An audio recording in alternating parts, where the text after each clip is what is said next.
Hola amigos, gracias por entrar a este video. En este video vas a encontrar dos explicaciones. La primera dada por un servidor y la segunda dada por la secretaria de Gobernación, Luisa María Alcalde. Mi explicación va a ser mucho más resumida y la de Luisa María va a ser muchísimo más detallada. La explicación de Luisa María fue dada el día de hoy, miércoles, durante la conferencia matutina del presidente. ¿Y de qué va a tratar? Bien, va a tratar de las iniciativas de reforma a las pensiones de todos los mexicanos. Y también se va a responder una pregunta muy recurrente. ¿A quiénes va dirigida realmente esta pensión? ¿A quiénes quedan excluidos de ella? Bien, vamos a comenzar. Lo que se busca con estas pensiones es que ganen de pensión el 100% de lo que era su último salario y no solamente el 64% o el 30% o en el caso de ISSSTE, el 60%. Por ejemplo, aquí en esta pequeña gráfica se dice que las personas que alcanzaron a pensionarse con la ley de 2020 se preguntarán, ¿y cuál es la ley del 2020? Nomás conocemos la del 97 y la del 73. Bien, en el 2020 se aplicó una reforma. Fue aceptada una reforma que propusieron Andrés Manuel López Obrador y su equipo. No se hizo mucho escándalo de esta reforma, pero vino a beneficiar mucho a los mexicanos, ya que sirvió para que te pidan mucho menos semanas de cotización a la hora de pensionarte. Entonces, estas personas que lograron pensionarse con la ley del 2020, o sea que se pensionaron después del 2020, pudieron alcanzar el 64% de su salario de ese momento a la hora de pensionarse. Y en el caso de los de ISSSTE pudieron alcanzar el 60%. Ok, las propuestas de reforma del 2024 son para que por fin se logre ese tan anhelado 100% a la hora de pensionarse. ¿Cómo se va a conseguir el fondo para poder cubrir ese dinero que se les va a estar pagando a los pensionados? Bien, uno va a ser con el recurso de capital semilla. ¿Y cómo se va a obtener el dinero del capital semilla? Bien, aquí dice recursos de las operaciones del instituto para devolver al pueblo lo robado. Liquidación de la Financiera Nacional de Desarrollo Agropecuario, Rural, Forestal y Pesquero. Operaciones del Fonatur. Cobro de los adeudos de entes públicos con el ISSSTE, SAT e IMSS. Recursos de la aplicación de los artículos 302 de la Ley del Seguro Social y 37 de la Ley del Infonavit. Y luego número 2. Recursos complementarios de ingresos. Recursos de los fideicomisos del Poder Judicial. Ahorros de la extinción de los organismos autónomos. 25% de las utilidades que generen las empresas paraestatales de SEDENA y CEMAR. Capitalización de los rendimientos generados por las inversiones del Fondo de Pensiones para el Bienestar. De ahí, eh, de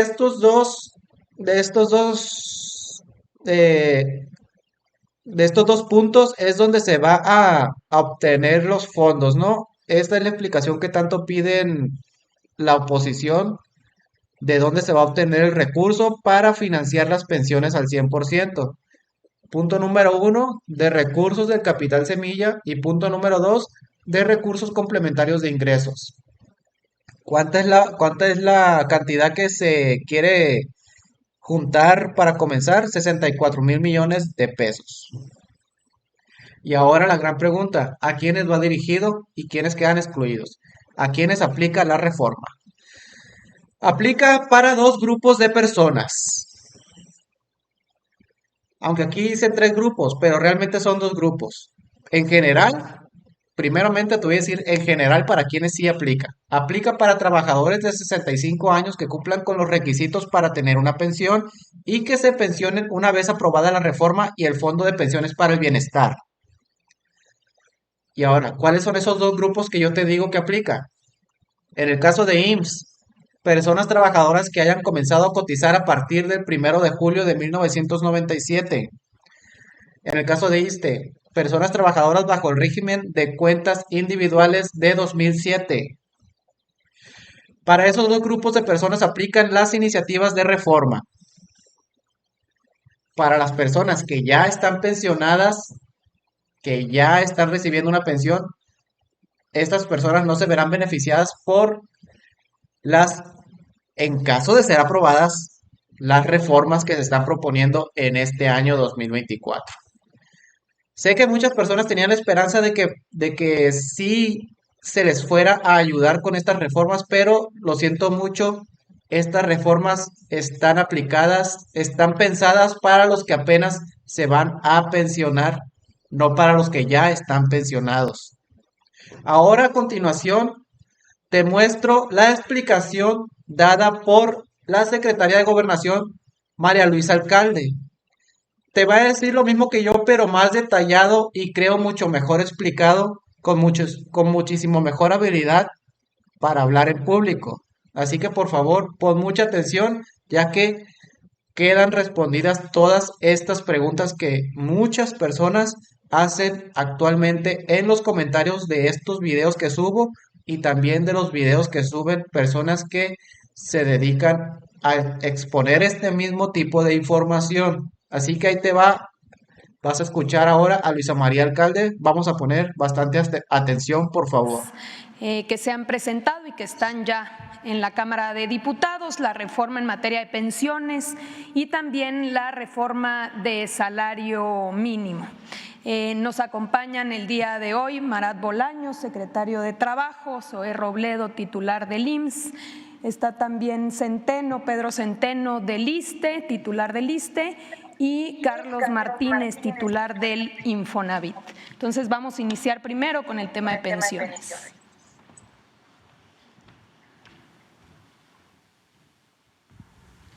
Muchísimas gracias.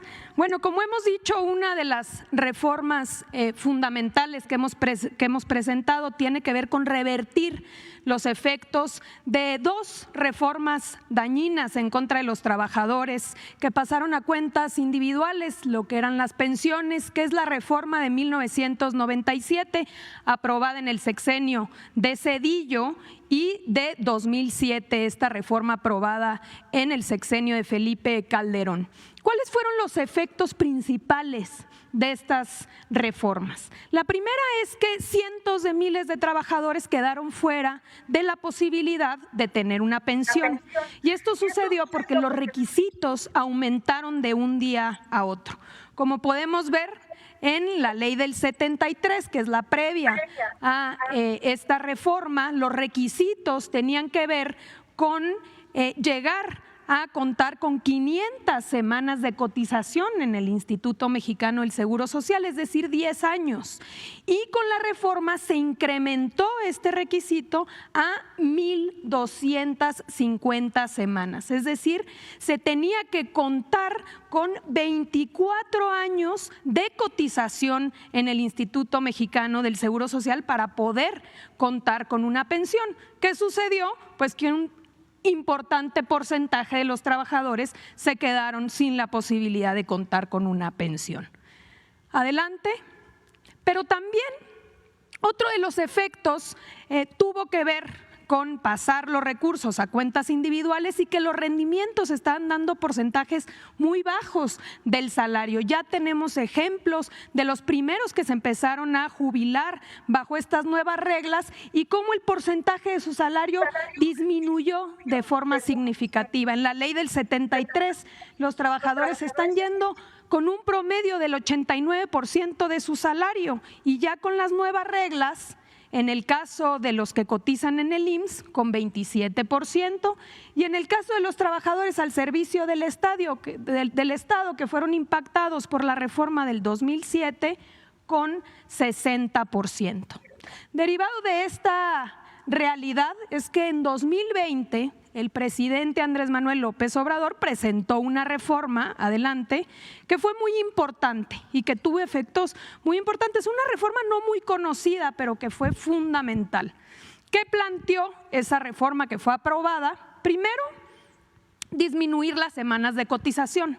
De 1,250 pasó a 750, con un incremento paulatino hasta 2030, llegar a 1,000 semanas de cotización. Un segundo elemento fue incrementar las aportaciones por parte de los empleadores. Pasó o va a irse incrementando, como se ha venido incrementando ya, hasta alcanzar el 13% para 2030. Un tercer elemento fue poner un límite a las Afores. Las Afores estaban cobrando, comisiones muy elevadas y por eso se establecieron topes que han llegado en estos años a generar 160,000 millones de pesos en favor de los trabajadores que antes se iban a las comisiones de las Afores. Y finalmente también se estableció una pensión garantizada por parte del gobierno para aquellos que estaban ganando un salario mínimo en 2020. Entonces, ya estos cambios tuvieron efectos importantes. Por ejemplo, y nada más para darles un dato, de los que se pensionaron de 2021 a 2023, el 93% se pudo pensionar gracias a que se bajaron los requisitos. De no haber hecho esta reforma en 2020, hubieran quedado excluidos de este derecho. Y también ha impactado, y la proyección es precisamente que de 27% de la ley del 97, con todos estos cambios ahora se percibirá el 64% del salario de los trabajadores. Como pueden ver, fue importante, pero todavía no suficiente. Por eso llega la reforma o la propuesta de reforma de 2024. ¿Qué está planteando esta reforma? Que los trabajadores puedan irse con el 100% de su último salario, es decir, contar con un complemento solidario para todos aquellos que ganen o se pensionen con el salario promedio del Instituto Mexicano del Seguro Social. Estamos hablando de 16,777 pesos, es decir, contar con un fondo que pueda aportar para que este trabajador pueda irse con el 100% de su salario. ¿Cómo vamos a fondear este complemento? Adelante. También se establecen las fuentes de financiamiento ya en la ley. Estamos hablando de entrada de los recursos de las operaciones del instituto para devolverle al pueblo lo robado. Todo aquello que se confisca por parte de las fiscalías, producto de delitos que van al pueblo, al instituto para devolverle al pueblo lo robado, ahora van a ir a este fondo de pensiones para el bienestar. Número 2, a través de la liquidación de la financiera rural. Número 3, de la venta de los terrenos de Fonatur. Número 4, el cobro de los adeudos de entidades públicos que tienen con el IMSS, con el ISSSTE y con el SAT. Y finalmente de los recursos de la aplicación de los artículos 302 de la Ley del Seguro Social y del Infonavit, que hoy tienen las Afores y que tiene que ver con la recuperación de cuentas. Todo esto va a ser un recurso, un capital semilla de 64,000 millones de pesos.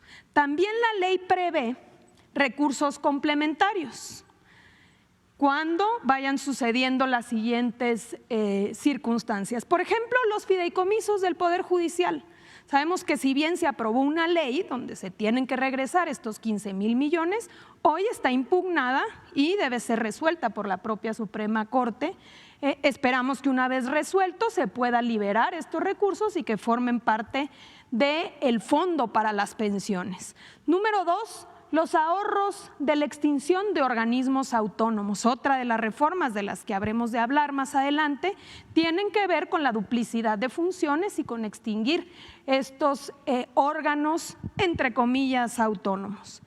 25% de las utilidades que generen las empresas paraestatales que están a cargo de Sedena y Marina, donde aquí ya se establece el fin específico que serán las pensiones, y finalmente la capitalización de los rendimientos generados por este propio fondo que irán teniendo con el tiempo. Adelante. Finalmente, decir a quiénes aplica esta reforma. A todos aquellos que tengan 65 años y que cumplan con los requisitos para tener una pensión y que se pensionen una vez aprobada la reforma y creado este fondo de pensiones para el bienestar.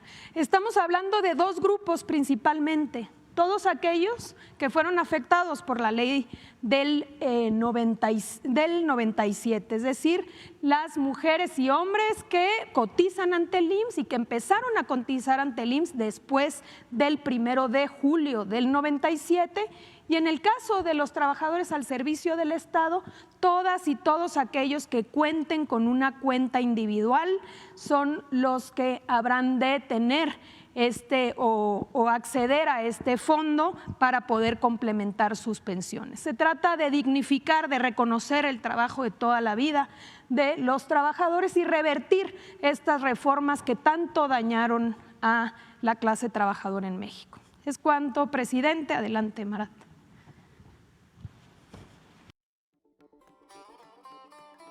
¿Qué les pareció ahí la explicación de María Luisa Alcalde? Muchísimo más detallada que la explicación que había dado yo.